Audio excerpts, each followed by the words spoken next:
Mrs. Kravitz should be in charge of the CIA. Because white people see everything. You know, I was walking my dog at 4:30 in the morning and I saw the suspect or black guy, whichever makes you comfortable.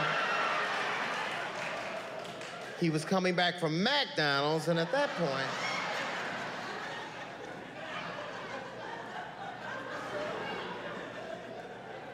Philadelphia, please put your hands together for my man, Ari Spears.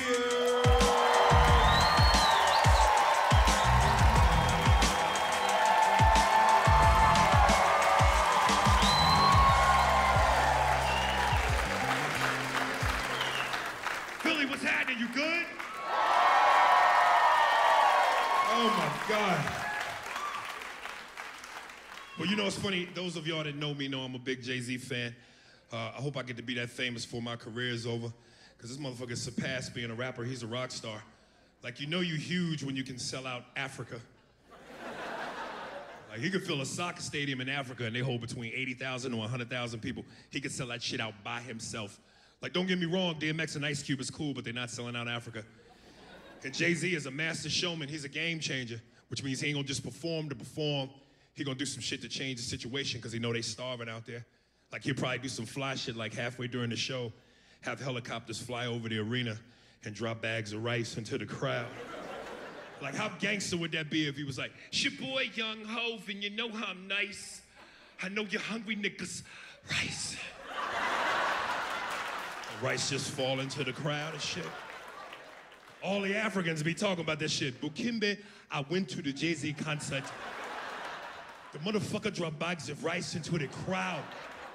When he said, "Put your hands in the air," he meant for you to catch dinner. Oh my God, thank God. Bukaya Mojays, it's The Rock. Sweetheart, up here, beautiful black girl, right there, white top. Are you having a good time, love? Okay, well then laugh, goddammit, show me something. Every time I look at her, she looking at me like she my goddamn parole officer, nigga. This shit. I hope you don't beat your man dick with that same energy.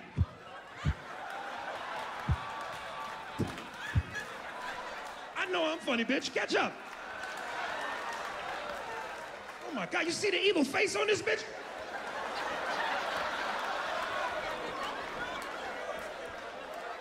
I bet you your pussy tastes like cold French fries.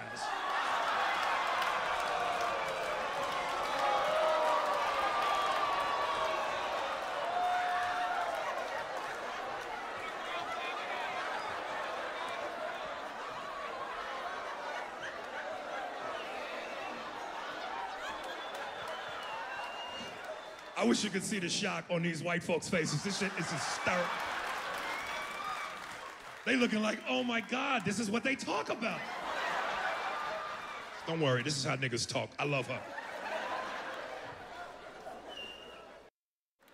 Now, I love America, man, I must say. I love America. I got to say America is the greatest country in the world, okay? It's the greatest country in the world.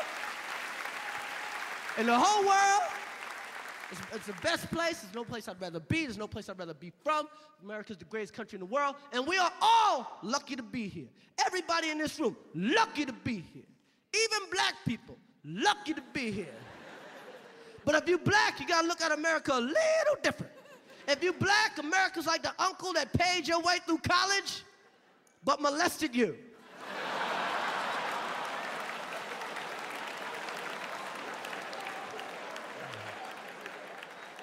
Oh, you gotta forgive, right? You gotta forgive. What's the biggest issue in America right now? The most divisive issue in America right now is affirmative action. Now, a lot of people think affirmative action got a lot to do with the 60s and the back of the bus and separate lunch counters. No, no, no, no, no. When you see footage of the 60s and see black people, see us getting sprayed down and hosed down and dogs getting sick on us and little girls getting burnt up in churches, that's just white people being nice. Nicer than they was in the 50s, 40s, and 30s. Shit, there's black people that died in the 30s that was looking down from heaven in the 60s going, man, them niggas got it good.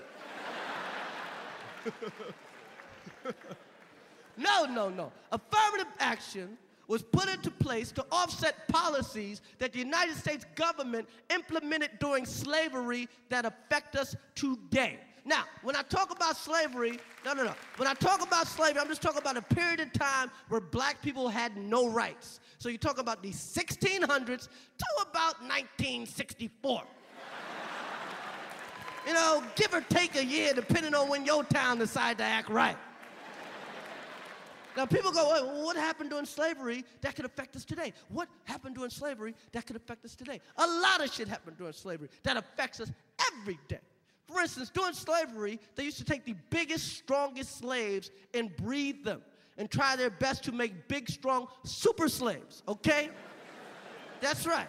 That's right. And there's evidence of that today, like the NFL, for instance. So NFL stands for nigga fucking large. They bred the slaves, and this is why black people dominate every physical activity in the United States of America, okay? We're only 10% of the population, we're 90% of the final four, okay? We fucking dominate all this shit, okay? Basketball, baseball, football, boxing, track, even golf and tennis. As soon as they make a heated hockey rink, we're gonna take that shit to them.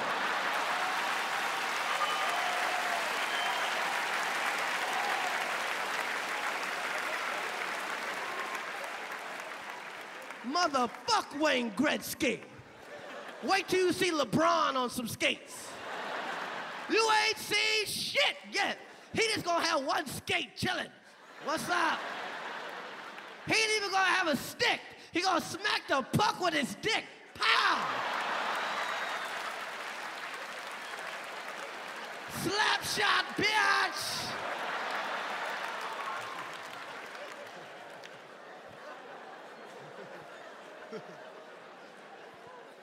So that's what they did to the big, strong slaves.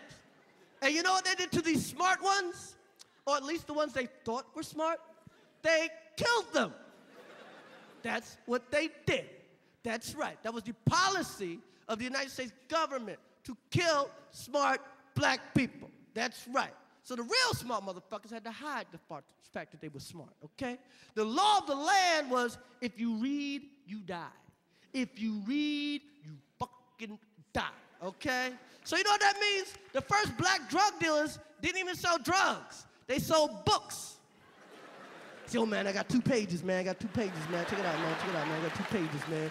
Yo, man, I got a word. I got a word. Check it out, man. I got a new word, man. I got a new word, man. It's new, man. It's new, man. So think about the poor slaves that could read but had to hide it, man. Think about the poor slaves that could read but were scared to teach their kids to read but fear they'd be killing their kids, man. Think about the poor slave that used to drive the buggy into town every day, man. Just to drive the buggy, man. And he's driving the buggy, driving the buggy, driving the buggy. He's driving the buggy, driving the buggy, driving the buggy. And he can read, he's driving the buggy, driving the buggy, driving the buggy, driving the buggy. And up ahead he sees a real busy intersection. He's driving the buggy, driving the buggy, driving the buggy, driving the buggy, driving the buggy, driving the buggy. And then he sees a stop sign.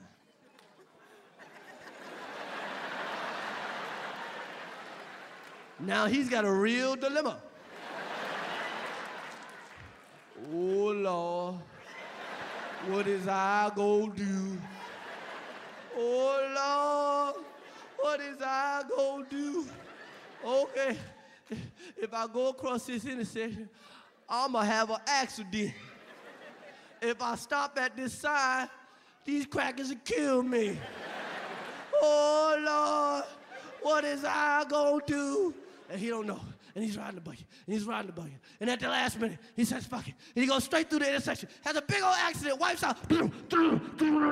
Wipes out. Almost kills somebody. And the police come. Then, nigga, what's wrong with you? Nigga, what the fuck is wrong with you? You could have killed somebody, nigga. You see that stop sign? Oh, I don't know what you talking about, son. Nigga, you see that stop sign? That stop sign right there? Oh, do you mean that octagon thing? Nigga, who taught you octagon?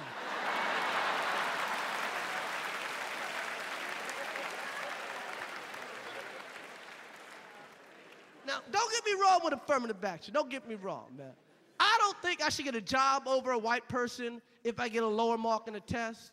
I don't think I should get accepted into a school over a white person if I get a lower mark on the test. But if there's a tie, fuck them.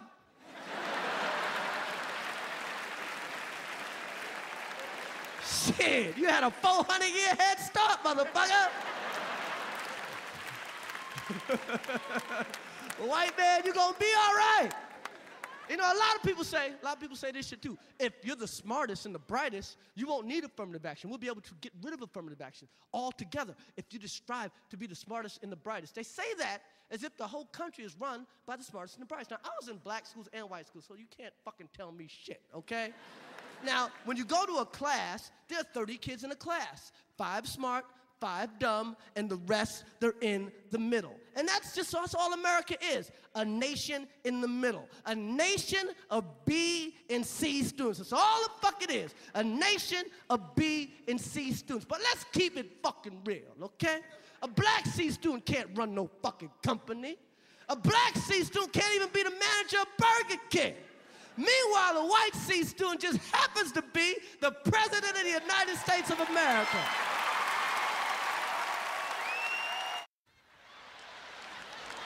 We was just playing. I'm hot as a fuck in this thing.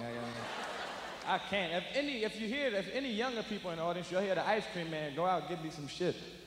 And I know the young people can. I remember when you was little, you could hear them ice cream bells, boy. The ice cream man, remember he would come to town and everybody would lose their fucking mind? You couldn't hear your mother calling you, but you hear that ice cream man 3 blocks away. And no matter what you was doing, the shit stopped when Mr. Softy came to town. You be playing marbles and shit, you be... Ice cream! Ice cream! The ice cream man is coming! The ice cream man is coming! More! More! Throw down some money! The ice cream man is coming!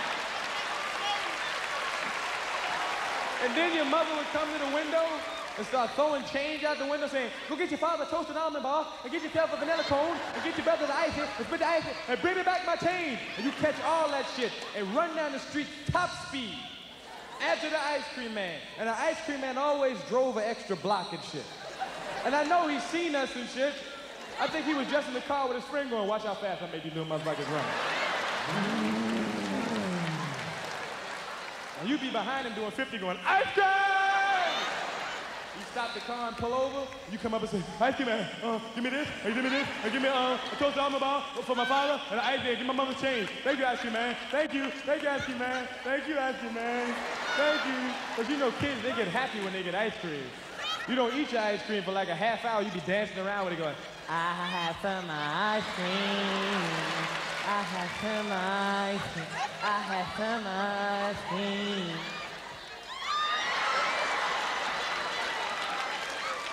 And I'm gonna eat it all. I'm gonna eat all. The ice cream be running all down your arm and shit. I'm going to eat all of my ice cream. There's always be one kid on the side didn't get no ice cream. The kids don't give a fuck. They say, you don't have no ice cream. You didn't get none.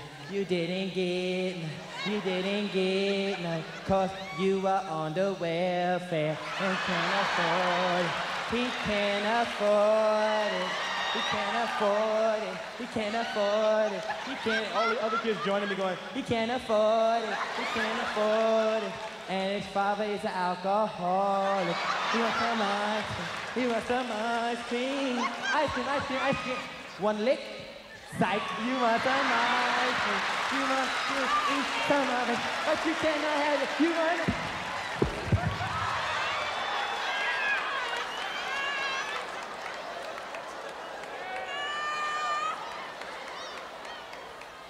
Drop your eyes.